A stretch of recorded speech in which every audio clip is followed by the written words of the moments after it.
Okay, calculus folks. Hey, sorry today I'm feeling pretty congested, so my voice sounds stranger than usual. I apologize, but that's just my life apparently during allergy season. Okay, so here is a theorem, right? The mean value theorem for integrals.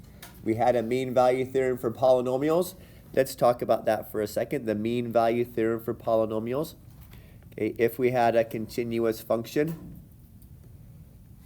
right, and we knew what the value was here and what the value was there, right? This is what the mean value theorem says. Okay, so the mean value or the average is the slope of this secant line that connects those 2 points.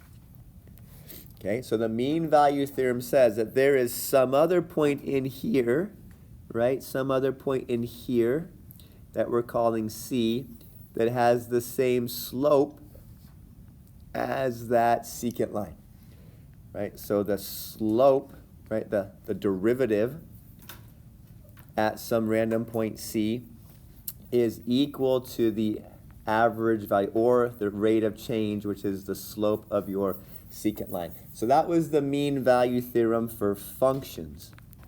Well, this is the mean value theorem for integrals, and it goes a little something like this. Okay, so remember an integral is the area underneath some type of a curve. Okay, so here's our nice curvy curve. I like curvy curves. They look nice. So here's our A to B, right? There's our lower bound and our upper bound. And we're finding the area underneath this curve, right? That's what it means to take an integral, is to find the area underneath this curve. Well, the mean value theorem for integrals says that there is some point C, we'll call it right here just for fun, where if I make a rectangle with that point C, that the area of this rectangle is the same as the area underneath my curve. Okay, that's what the mean value theorem for integrals says. So there's a formula. Okay, so notice what it says, the average value, so we write average right here, right? We're making sure this is the average value. And this is how we find that, okay? 1 over b minus a. So 1 over the length of your integrals, sorry, the length of your interval, right? There's your a and there's your b. Okay, f of c is called the average value of the function. And we find it by doing this. So let's jump in and do a little algebraic problem. Here we have the graph of 1 plus x squared. Just for funsies, let's do a little sketch of 1 plus x squared so we know what kind of thing we're looking at.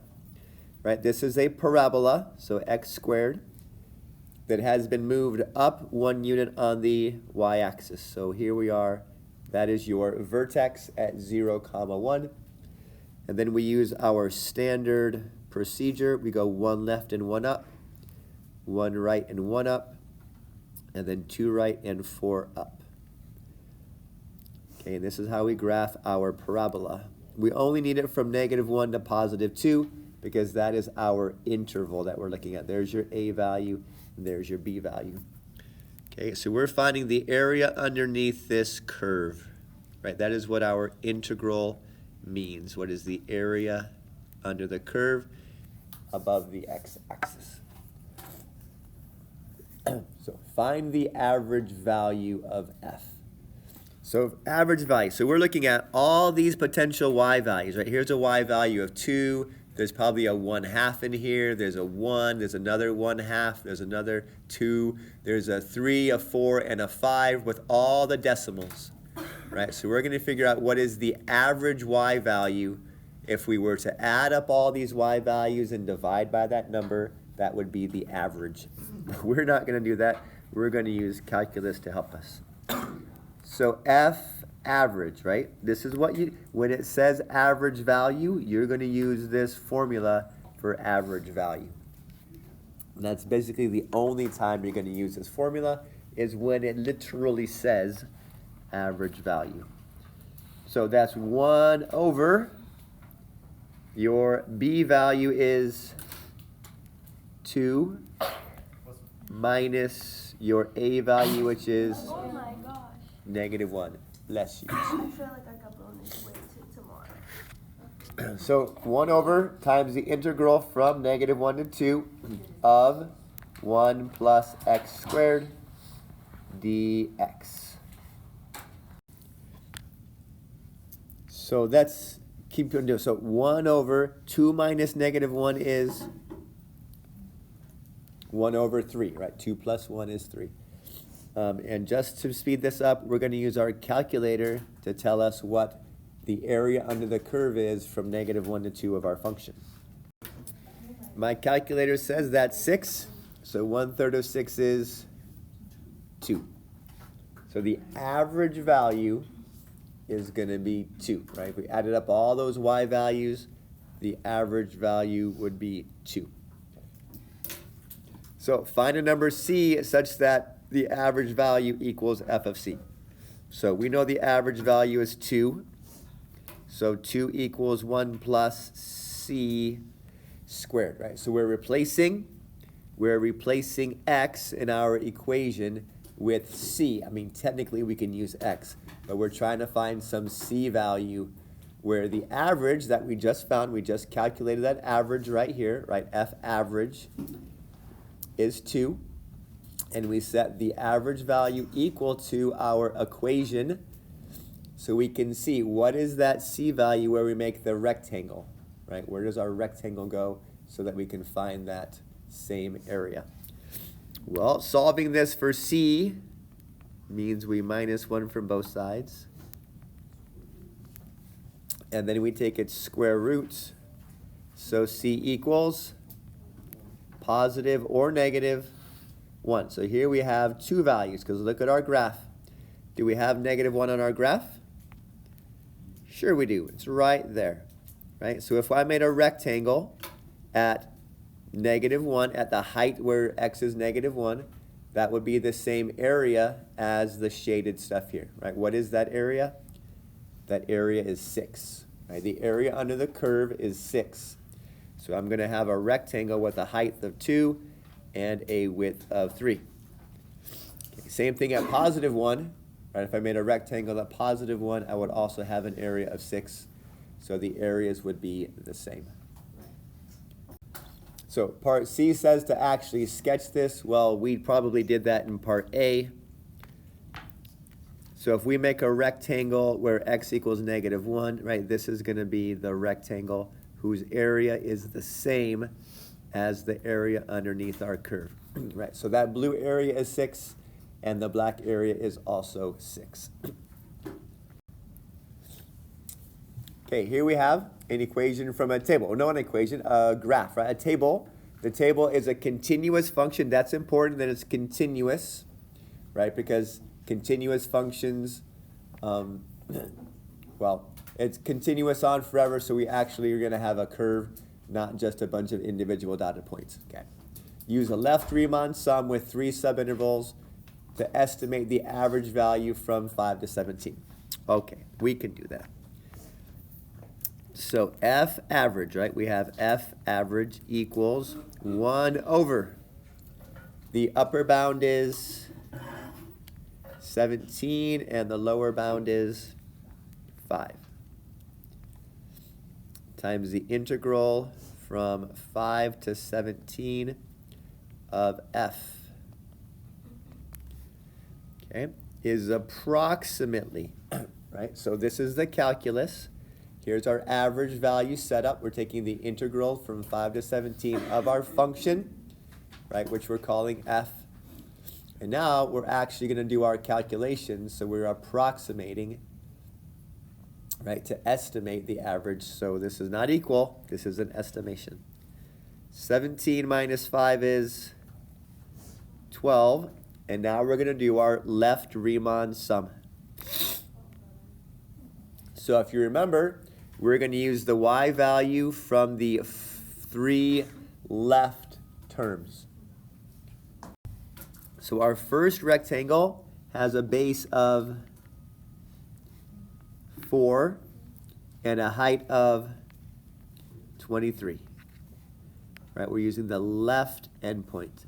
plus our second rectangle has a base of 3, because from 9 to 12 is only 3, and it has a height of 29. Plus our third rectangle has a height of 5, and a base of 5 and a height of 36.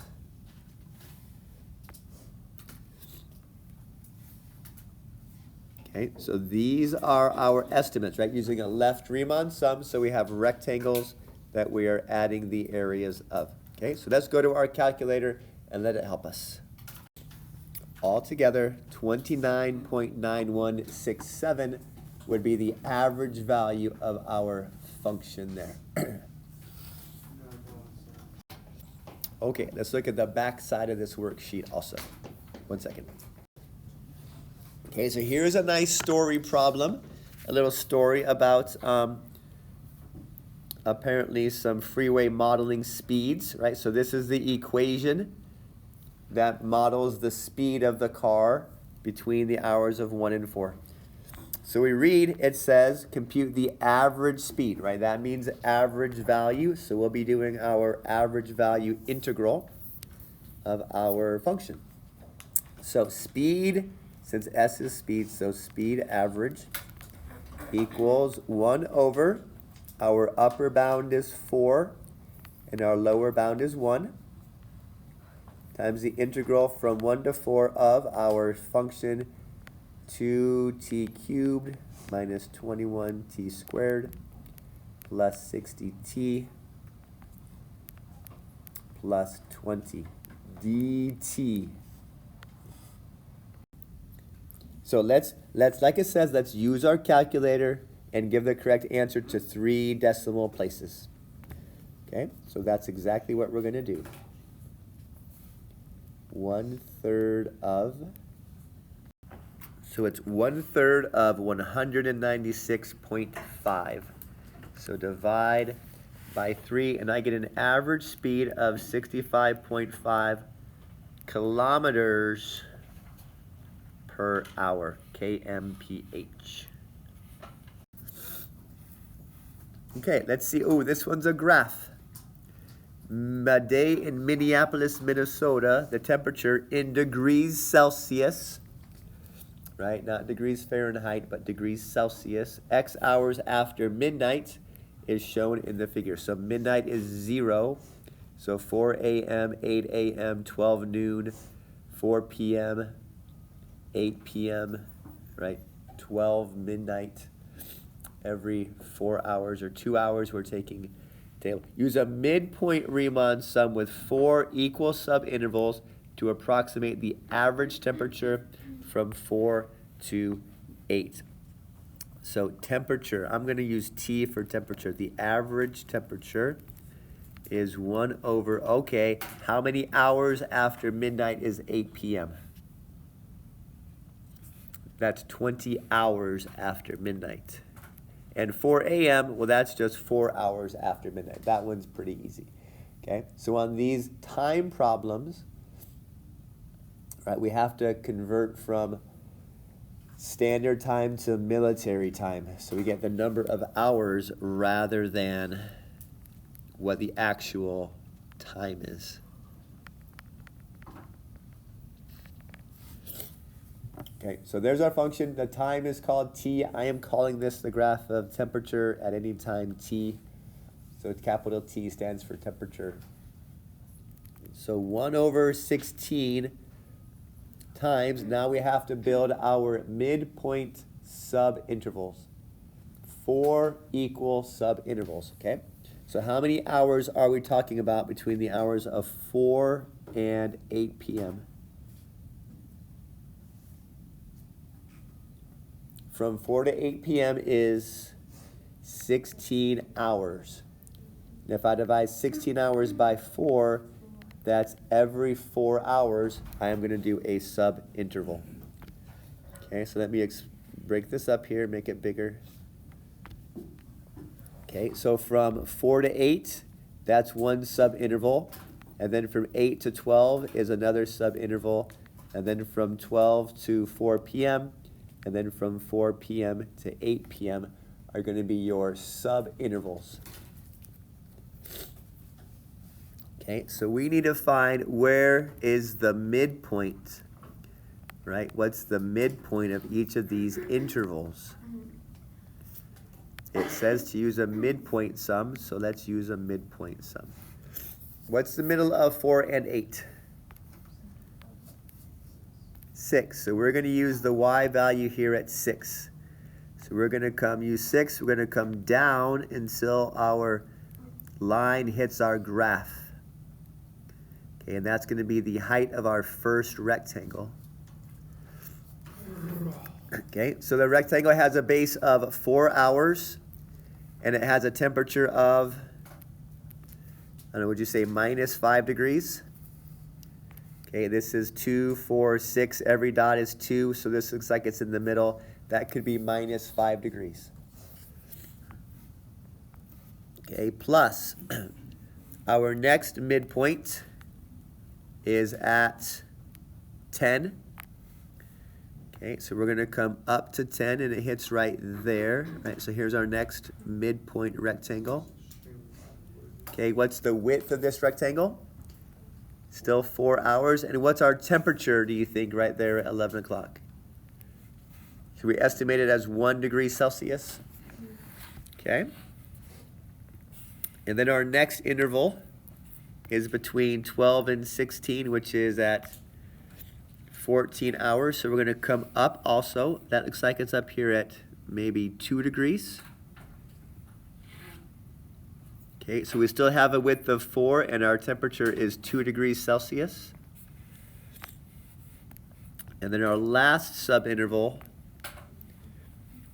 at 18, we're coming down to about there. And what do you think the temperature is approximately at 6 o'clock? Maybe -1? -1 degree? Okay, so we're using the middle, right? We have our intervals. We break it into 4 equal intervals, and we use the middle of those intervals to find the heights of your rectangles. Okay, the middle of your intervals. So we have -20 plus 4 plus 8 minus 4, which means we have a temperature of -12. Okay, now that's the whole entire, right? That's our total change in temperature, I guess, throughout the whole entire day is 12 degrees to the coldness. But now that we know that, let's come over here and divide that by 16. So 12 divided by 16 reduces to 3/4. So -3/4 of a degree is the average temperature throughout that day in Minneapolis. That's pretty chilly. So the second part says use that answer to estimate the time. So we're going to take our -3/4 that we just calculated, and we're going to set it equal to, there's no equation. Okay, so we're going to look at our graph. -3/4, oh man. -1 is here, right, because these are all 2 degrees. So -3/4 is about right in here somewhere, maybe. So if we make a horizontal line that goes through, what times is the temperature -3/4 degrees, right? That's what we're looking for, right here and right there. So remember, let me erase some things. So at approximately, let's see, 4, 6, 8, this is 10. What do you think this is, about 9 o'clock? Yep. Approximately 9 o'clock, we would have a temperature. Right, that would be the first place. And then the second place would be about 12, 1, 2, 3, 4, maybe 5 p.m. would be the 2 places on our graph that the temperature would be about -3/4 degrees. Okay, so if we had an equation, we would set it equal and we could solve. But here we just have a graph, so we have to approximate by where does the graph cross that negative 3/4 line. Okay, so average value, right? You want to see the words average in your problem, and that's how you know you're going to use this formula to find the average value on a given interval. Okay, go be awesome. I'll try to feel better.